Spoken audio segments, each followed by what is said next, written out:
Hi! Hey, I'm Lisa Redfern. This is Gingersnap, a conversation and a cookie with a creative Mainer. I'm here in Portland. My guest today is very talented singer-songwriter Sorcha Cribben-Merrill. And she's got some exciting things coming up. It's true. You've got a new CD. So I made a thing. I made she a new made thing. a thing. Tell everybody. Yeah. It's called Quiet, right? Yep. The Love title of the it. new album is Quiet. I am so proud of this. It's been a long time coming. It's been about 6 years since I released an album. Wow. Yeah.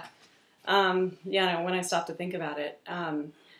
But yeah, it was an amazing process of selecting the songs. Mm-hmm. And there were some songs that I thought was going to be on it that didn't end up fitting, didn't make sense. Yeah. But yeah, the title is Quiet, and it's based on, there's the title track, which is it's sort of the cornerstone of the album. Mm-hmm. But there's a lot of the album that is the opposite of quiet. Mm-hmm. I do, there's some intimate pieces, and there's also some rock outs. That's great. Well, I'm excited. We're coming to the CD release on September 30th. Speaking of which, tell them where it is and how to get tickets. Sure thing. So the CD release will be at Portland House of Music and Events over on Temple Street in Portland. And you can go to their website, portlandhouseofmusicandevents.com, and grab some tickets. Nice. And if you want to know more about Sorcha, you can go to her website, sorchastudio.com. sorchastudio.com. Cool. Well, we'll come back to Sorcha.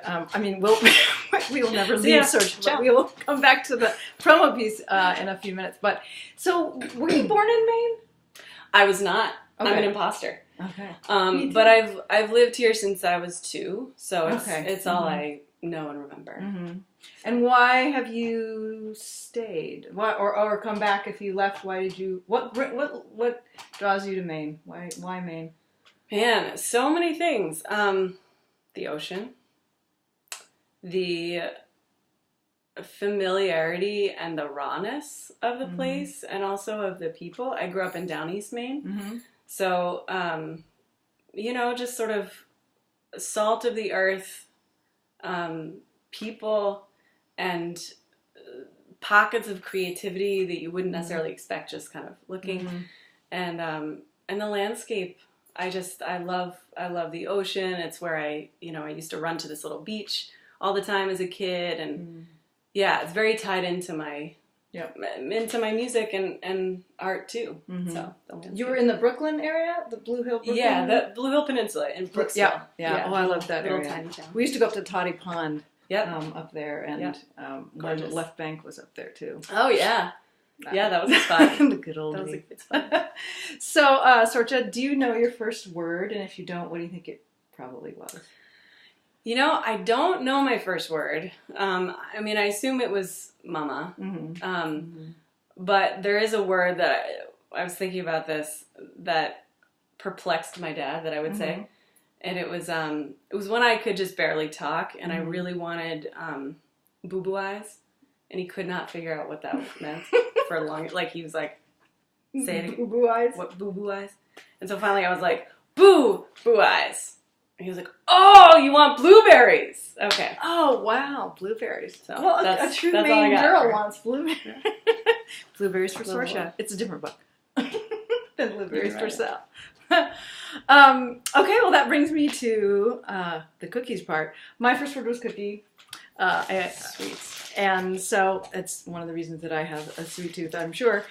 These are from the Union Street Bakery and Cake Shop in Brunswick.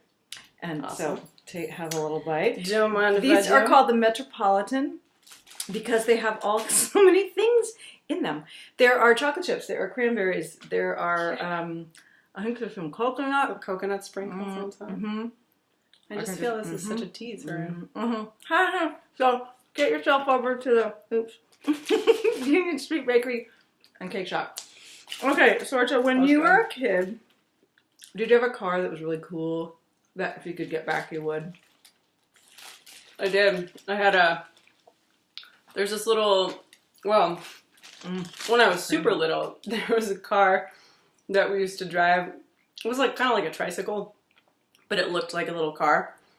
And we would ride it around a family house around the wraparound porch for hours, and it had like one of those little horns, you know.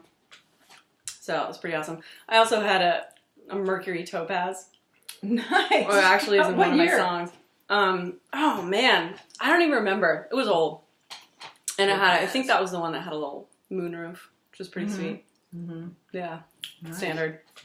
All right. Well, we'll look for one of those. I take that one there. Oh, my Subaru actually was quite connected to. I know they really well when you spend a lot of time in your car, and I do. They feel like, you know. I mean, I've been known to cry a few times when I got rid of. I had to let go of a car. Totally. Well, you know the thing about, I mean, my most beloved. I can't believe I didn't say this one first. My last Subaru, my little Impreza, had it. You know, took it over, donated it to NPR, took it over to the shop, and they're like, "There's just nothing we can do." I cried. I cried when I left it. Aww. And a huge piece of it, I went without a car for a year, which I just admire anyone who can and chooses to go without a car. Yeah. It was awesome to commute by bike. It was challenging.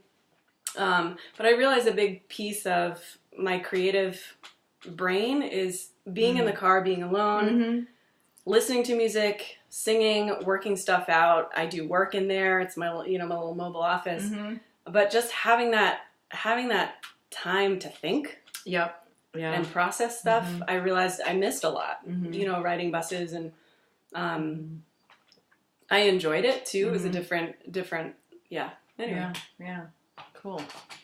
Well, I mean, you know, think about how many songs are written, you know, in a vehicle, or about a trip, or about a journey, or about. I mean, there's so the sense of movement, or describing where you are. Yeah. Oh, I think motion. Yep. It's a good partner with your thinking part. Yeah. So I assume you're a reader. Most songwriters are. Is there a book that you have read again and again, or is there a book in the last couple of years that you loved that you recommend to friends? Yeah, the book that I'm actually finishing right now that has been. I mean, it sort of has another personal piece to it because it was written by my grandfather. Oh wow! But it's an incredible book. The title of it is "I Only Dress the Wounds." And and I wrote a song for him. It's very connected actually to the new album. And I hadn't even read the book when I wrote the song. And really? He was a country doctor out in Eastern Oregon, and he's just an incredible writer, incredible thinker. Yeah, his writing is very engaging, and the story is about his life growing up as a doctor and going through medical school, and even as a kid when he, you know, stitched up a frog that a bicycle had run out. You know, just his. I don't know. It's very moving, especially as it's my grandfather, and it's connected to one of the songs, "Carving" on the record. But also because it's him talking about sort of the evolution of his passion and. You know, and how that, and seeing that in the medical world and feeling it in the music world, it's just a beautiful story. Wow. And what an amazing title. Oh my gosh. Yeah. Yeah, that's beautiful. So connecting that to music, is there an album or a song that has been sort of a leitmotif or a touchstone that you've come back to again and again? There are two songs that come to mind. There's so many songs, but that's a hard one. But there's one song that I always go. It's my default. It's my go-to if I'm in a hard place and I go for a walk and there's a song that comes. It's this one. And also if I'm warming up, if I'm like rushing around and jumping in the car on my way to a gig, and I'm like, whoa, I'm gonna have to sing for 3 hours in a few minutes. How am I gonna get between transition? Yeah. Brother, Can You Spare a Dime? You know, just. The the melody of it is comforting. It stretches. I don't know why it's so comforting. Maybe I don't know. I don't know where I first heard it. I don't know why it stuck, but it's such a comforting song, and it's my warm up song. Oh, I like that too. What's your other one? Well, the other one I was gonna say is there's this live version of Ella Fitzgerald singing "Don't Mean a Thing If It Ain't Got That Swing." Mm-hmm. It's got that. I've spent hours trying to, get her scat solo, which I will only sing in the car to myself. But yeah, that's just one of those ones that I can throw on. And, yeah, cool. Stevie Wonder. Oh man, every morning I dance around almost every morning to Sir Duke. It's the best. It's such a great morning dance song.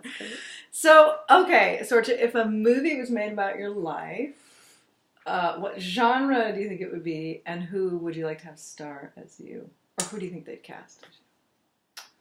This is a hard one. I don't know. The genre, I don't know. I would probably think it was going to be a comedy, but it'd actually be a drama. Mm-hmm. I don't know. Mm-hmm. Something like that. I mean, Saoirse Ronan. Oh, she'd be great. Right? Yeah. She's so cute. Irish accent. Yeah. That'd be great. That's all I got. All right. We'll work on that. Okay. Great. All right. So once again, you guys, go to Sorcha's website. Go to Portland House of Music on September 30th. What time? Doors are at 7, and the show starts at 8. And I should say, I have two opening acts, actually. Two incredible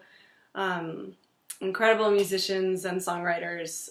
Catherine Natzel-Frederick with her quartet is going to be playing. Nice. And also the lovely Monique Barrett. Yay, we love Monique. She's wonderful, yeah. And there's going to be a lot of collaborations too, and I'll have a full band with me as well. So wow, with that Chaz sounds and like Adam fun. and Joe and Meg. Oh, Chaz is now a neighbor of mine in Durham. Oh, right on. That's so funny. Yeah. Sorry, perhaps he's in a witness protection program and no one should know where he lives. I don't know. It's a treat to. I can't wait to be on stage with that much. Yay! That all much right. Good energy. So follow Sorcha.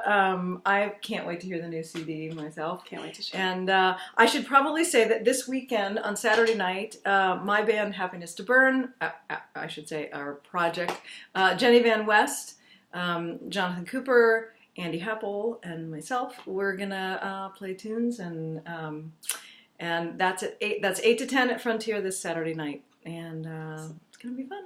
All right. Well, thank you, Sorcha. Yeah, I'm excited about everything you're doing. All right. Thank you. This has been... Oh, I forgot to say, this is episode 50. Not 15, but 50. Pretty cool, huh? 50. All right. This... Let's start over. This has been Gingersnap.